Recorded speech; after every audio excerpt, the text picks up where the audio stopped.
हमें कुछ ऐसे भी जीनियस लोगों के बारे में जानने को मिलता है जिन्होंने अपने इंटेलिजेंसी के जरिए दुनिया के लिए कुछ नया खोज करके अपने अनोखे प्रतिभा का प्रदर्शन किया। लेकिन यही जीनियस लोग अपनी जिंदगी के किसी दौर में अपने अजीबोगरीब आदतों की वजह से दुनिया से ताने सुने और पागल कहलाए। लेकिन इसका ये मतलब नहीं कि ये दिल छोटा करके बैठ जाते। अरे ये लोग तो ये मानकर चलते थे कि पागलपन से ही दुनिया को बदला जा सकता है। भले ही कोई कुछ भी कहे, लेकिन अपने आप को लेकर दुनिया की परवाह न करते हुए ये जीनियस अपने कामों में इतना खो जाते थे कि खाना पीना तो दूर की बात है, उन्हें अपने वक्त और जगह का भी ध्यान नहीं रहता। मुझे खड़े होने के लिए बस एक जगह चाहिए, फिर देखो मैं दुनिया को हिलाकर कहां से कहां कर देता हूं। अपने सिद्धांतों के बल पर ऐसा कहने वाले आइए आर्किमिडीज के बारे में बात करते हैं। जिस जमाने में लोग तीर और तलवार से खेलते थे, तब ये सूरज की रोशनी से दुश्मनों की बड़े बड़े जहाजों में आग लगाने की बात करता था। किसी अजीबोगरीब मैकेनिज्म से चलते फिरते जहाजों को पलटा देने की बात करता था। ऐसे में ऐसा कौन होगा जो इसे पागल नहीं कहेगा। वैसे भाई साहब की कहानी शुरू होती है साइरक्यूज नाम की जगह से। अब ये कोई बिरयानी का अड्डा नहीं, बल्कि वो जगह है जहाँ इस जीनियस ने पैदा होकर अजीबोगरीब कारनामे दिखाए थे। एक बार यूनान के राजा के हुक्म पर सोने का एक मुकुट बनवाने के लिए शाही खजाने से एक सोनार को काफी मात्रा में सोना दिया गया। तय किए हुए समय पर सोनार ने सोने का मुकुट बनाकर राजा के सामने पेश किया, लेकिन राजा को शक हुआ कि कहीं ये मुकुट मिलावटी तो नहीं। तो इस बारे में जांच करने के लिए राजा ने आर्किमिडीज को याद किया। अब ये दिन रात परेशान है, क्योंकि मुकुट में बिना तोड़फोड़ किए कैसे पता लगाए कि इसमें मिलावट किया गया है या नहीं। बेचारा आर्किमिडीज इसी परेशानी के साथ ये एक दिन नहाने की तैयारी कर रहा था। जैसे ही बाथ टब में नहाने के लिए बैठे, तभी अंदर का पानी बाहर उछल जाते हैं।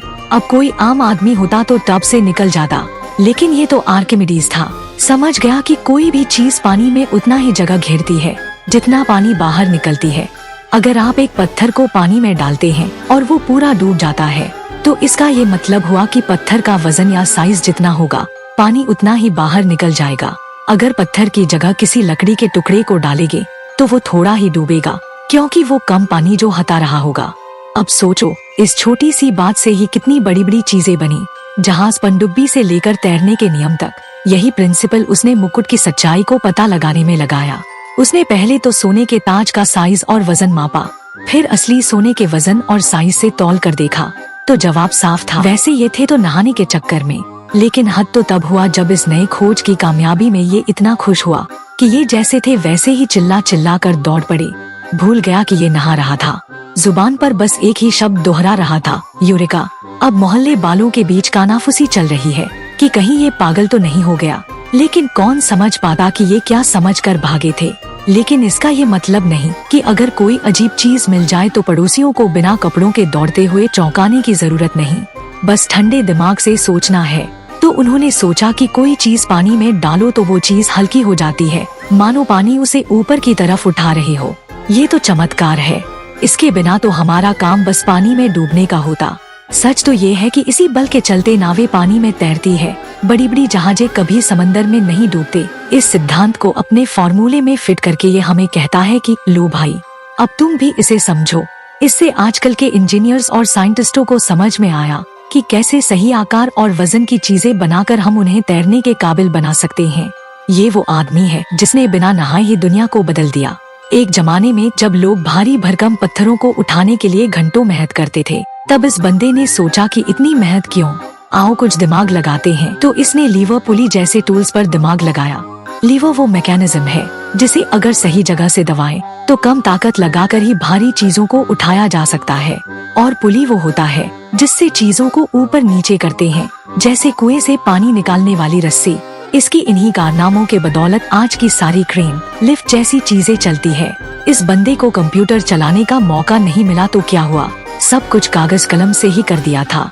भले ही उस जमाने में ट्यूबलाइट या इंटरनेट नहीं था, लेकिन इसने अपना दिमाग पानी में चलने वाली जहाजों से लेकर आसमान में घूमने वाले तारों तक लगा रखा था।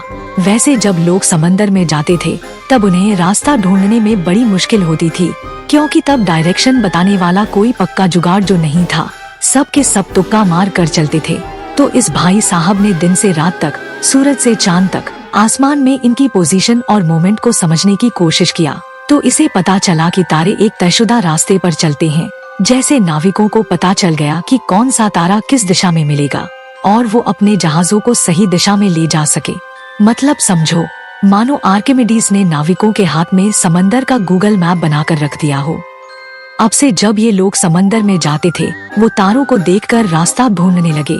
जैसे रात को गली का रास्ता ढूंढने के लिए हम गली के बिजली के खंबे को देख लेते हैं। अगर ये भाई साहब इतने बड़े इंजीनियर थे तो युद्ध के हथियार इनसे कैसे छूट जाते।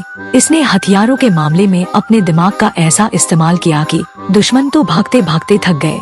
दरअसल साइराक्यूज पर लगातार दुश्मनों का हमला हो रहा था। दुश्मनों के जहाज बड़े बड़े और मजबूत थे, जिससे साइराक्यूज वाले परेशान हो गए। सबसे ज्यादा परेशान तो ये लग रहा था क्योंकि सारे इंजीनियरिंग का ठेका इसने अकेले ही उठा रखा था। तो उसने एक बड़ा सा क्रेन जैसा मशीन बना डाला जो देखने में किसी विशाल पंजे जैसा था। एक जबरदस्त इनोवेशन। ये कोई आम पंजा नहीं, इसलिए इसे क्लॉ ऑफ आर्किमिडीज कहा जाता है। जब दुश्मन के जहाज नजदीक पहुंच जाते तो मैकेनिज्म एक्टिव हो जाता। ये पंजा धीरे धीरे पानी के अंदर से उठता और उन जहाजों को पकड़ लेता। दुश्मन के सैनिक अपने जहाज में आराम से बैठे होंगे और अचानक उन्हें लगेगा कि कोई भूत उनके जहाज को उठा रहा हो। वो इधर उधर देखते। जब तक समझ में आता कि क्या हो रहा है, तब तक उनका जहाज हवा में लटक रहा होता। वो अपने जहाजों को बचाने की कोशिश करते। इतने में जहाजों को पानी में पटक दिया जाता। दुश्मन के सैनिक तैरने की कोशिश में डूब जाते। अब इसके कारनामों को देखकर साइराक्यूज वाले मजे ले रहे होते। आपने जादुई आईने के बारे में शायद फिल्मों या कहानियों में ही सुने होंगे। अगर इसके बारे में आप पहली बार सुन रहे हैं तो आपको विश्वास नहीं होगा कि इस कलाकार ने अपने शहर को बचाने के लिए इसे भी बना लिया था। हम तो शीशे से कागज जलाकर ही खुश होते हैं, लेकिन ये आदमी शीशे से दुश्मनों के जहाजों पर आग लगाकर ही दम लेता था। दरअसल रोम वाले साइराक्यूज पर हमला करने के लिए बहुत सारे जहाजें भेज रहे थे। इन जहाजों ने साइराक्यूज वालों के आंखों से निधन छीन लिया था, लेकिन ये सीना तानकर खड़ा था। इसने वाकई में ऐसा दिमाग लगाया था कि दुश्मन की दांतों तले उंगली दब जाती थी, क्योंकि ये सूरज की किरणों से दुश्मन के जहाजों में आग लगाने की बात करता था। उसने कई बड़े बड़े शीशों का जुगाड़ करके जगह जगह पर ऐसे सेट कर दिया जिससे सूरज की किरणों को एक ही पॉइंट पर फोकस करके दुश्मनों के जहाजों पर आग लगा देते थे। ये शीशे बिल्कुल ऐसे थे जैसे हम बचपन के कागज जलाने के लिए लेते हैं। अब दुश्मन की हालत तो देखो। वो ये सोचकर माथा पीट रहे होते कि आखिर ये किससे पाला पड़ गया है। इन्होंने कैटापल्ट भी बनाए। ये इतनी दूर तक और इतनी ताकत से पत्थर फेंकते थे कि दुश्मन के किले की दीवारें थरथराने लगते थे। ये दिखने में एक बड़े से तीरंदाजी के धनुष जैसे लगते थे। इस मशीन में एक बड़ा सा कटोरा जैसा हिस्सा होता था जिसमें बड़े बड़े पत्थर रखे जाते थे। ये एकदम से पत्थरों की बारिश करने जैसा था। ऐसे कारनामों से इसने दुश्मनों के नाक में दम करके रखा था, क्योंकि ये हथियार एकदम से युद्ध का खेल ही पलट सकता था। लेकिन ये रोम वाले बहुत बदमाश थे।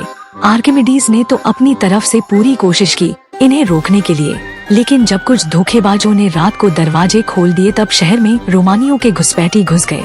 चारों तरफ तोड़ फोड़ होने लगे। लेकिन इन सब से दूर कहीं पर ये महाशय जमीन पर कुछ घेरे बना रहे थे। पता नहीं क्या हिसाब लगा रहे थे। रोमन के सैनिक आर्किमिडीज के घर तक पहुंच गए। उन्होंने देखा कि घर के अंदर एक बूढ़े आदमी कुछ घेरे बना रहा है। शायद इसे समझ में नहीं आ रहा कि शहर पर हमला हो गया है। ये भाग क्यों नहीं जाता। सिपाही ने इसे डिस्टर्ब कर दिया तो इसने चिल्लाकर बोला कि मेरे घेरों को मत बिगाड़ो। लेकिन सिपाही का शायद ईगो हर्ट हो गया और तलवार निकालकर उसे मार दिया। शायद इसे नहीं पता कि इसने किसे मार दिया है। पता नहीं उन घेरों में ब्रह्मांड का कौन सा रहस्य छुपा हुआ था।